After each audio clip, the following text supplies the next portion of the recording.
Everybody, it's Tyler here at Robotics. Check in with VEX U team ILLini coming in from University of Illinois, Urbana-Champaign. This set of robots here look absolutely phenomenal. Twin robots that they're bringing here, and really want you to focus on all the amazing small mechs that they have in this robot. We'll be talking about some of their design strategy, math strategy, some of their software and programming, and all the great stuff that goes into this robot coming up here on Pits and Parts. Ryan, let's talk about some of the strategy that went into this robot, both from a design strategy and then also math strategy as we go into it. Walk me through some of the things that your team considered for this game. Sure, so with our match strategy, we prioritize claiming the autonomous period and getting ahead in points as soon as possible. A lot of our small mechs do accomplish that with mogo rush and our intake lift. We're able to go through the autonomous period quickly and gather up those points. We prioritize speed. We have a nice, rigid, and swift drivetrain. And yeah, we want to stay active through the entire match, all the way into the end. That is why we also have a very quick passive hang.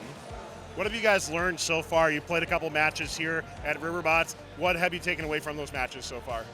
I think we've taken away that the autonomous period is, we prioritize that at #1, and I think it's even bigger priority than we even realized before. Failing the autonomous period and not getting ahead really tanks your score in these matches, especially since VEX U is 30 seconds. So we are planning to work on our autonomous period even further and get it even more perfect. I would say a major change that we do is probably in our autonomous pathing and our final positioning. So I think a lot of our mechs are going to stay the same, probably until Worlds where we redesign. But for now, I think our strategy and our autonomous is going to shift greatly from now until maybe our Purdue competition in March. What are a couple other things you're interested in adding on to? Yeah, so one thing that we did try earlier on the season, and it was really present in a lot of our R&D, was the ability to just use something called kaboomers. It was something that was used 2 years ago now in Tipping Point by 4082B. It was sort of showcased there. We tried it out on some of our initial robots, and it did seem to be a huge boost in our acceleration, at least for the autonomous portion. And we were able to get it working passively. However, with such a small drivetrain width-wise, we decided to just go ahead and just remove it. It was a lot more difficult to handle than we expected. In our next iteration and further design improvements, we really want to include that and ensure that we can get to that mobile goal as fast as possible, because that very first action is what determines the course of the rest of the match. Let's pass the mic over to you and talk about some of the small mechs that you all are using on this robot. I mean, so many different little small mechs that went into it. I'd love to get a breakdown of what that looks like. So Adi, walk me through what you got on your robot. Yeah, so I'm the driver here on Team ILLini, and one thing I think all drivers can relate to is that we don't want to be thinking too much in the match. We just want to be doing. We don't want things to be hard. We don't want controls to be convoluted. We want all the tools given to us to be used effectively. So first thing that we use is an Auton, which is our mogo rush mech. Compared to Tipping Point from 3 years ago, there's less mobile goals. There's only 5. 3 are contested for in VEX U. Getting control of those mobile goals at the beginning is the biggest thing that'll determine a match. So our goal is to get 3 out of the 5 mobile goals, and based off of that, we do a strategy differently if we get 2 or 3. So mogo rush, it allows us to cover less distance in the autonomous and get a grip on the goal before our opponents, as well as pull it back and get it out of their reach immediately. Another thing is this intake lift. As we've seen on the field, we have stacks of rings, sometimes blues on top, sometimes reds on top. It differs depending on what color you are. Either way, sometimes the intake needs to go up to get the top ring, or sometimes it needs to go below. So we have this piston right here that allows the intake to lift to only grab that top ring, or we have this piece of Delrin right here which will knock the top ring off if we want access to the bottom ring. How does your ring transfer? Because a lot of teams we've talked to, at least on V5 RC, are pretty much going to intake straight into the conveyor, but I noticed you got this extra kind of ramp that goes in for them. It's just a simple transition with just some nice Delrin curves. It just allows the ring to go up really smoothly and grab up onto the hooks instantaneously. Fair enough on that. Anything else you want to talk about from small mechs? Yes, another thing we have right here is our doinker mech. This is simply for knocking goals over. A lot of times what happens is there'll be a goal that we can only control one goal at a time. So if we want to access our opponents, we drop ours, bring this down, and knock theirs over with this. So that means it doesn't count in a positive corner, for example, which is minus 8 points for the opponent, which is a lot. Additionally, it can bring our mobile goals back up if the opponent does the same thing to us. So we've got 2 more mechs on our robot that I want to showcase.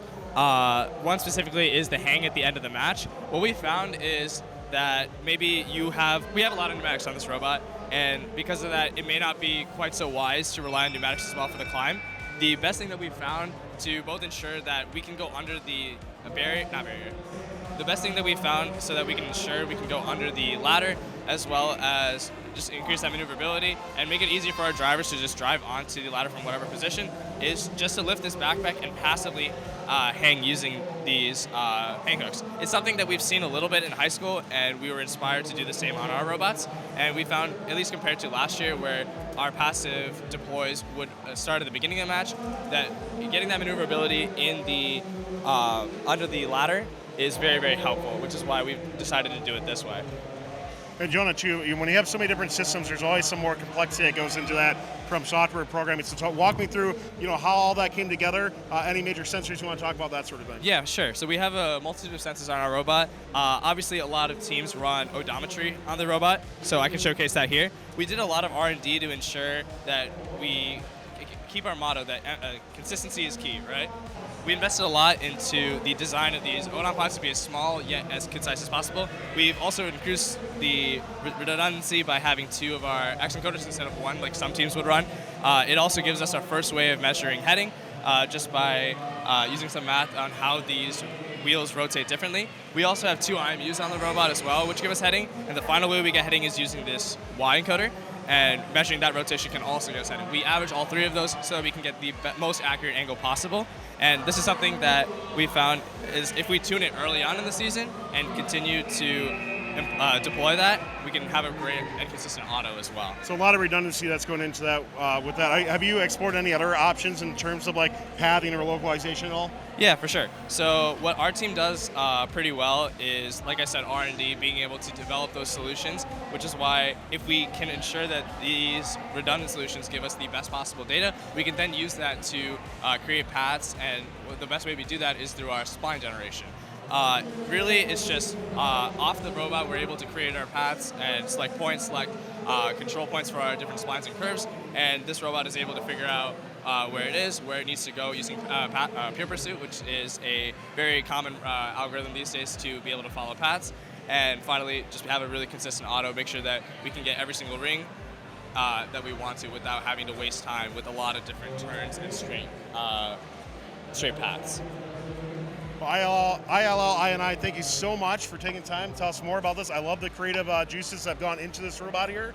So good luck, of course, here at this competition, but we can't wait to see how you continue to do. I believe we'll see you at Purdue in a little bit as well, too. So great stuff coming with that, where you had finalists last year. So I know big things and big expectations for that. Good luck the rest of the way. Thanks for telling us more about your machine. Thank you. Thank you so much.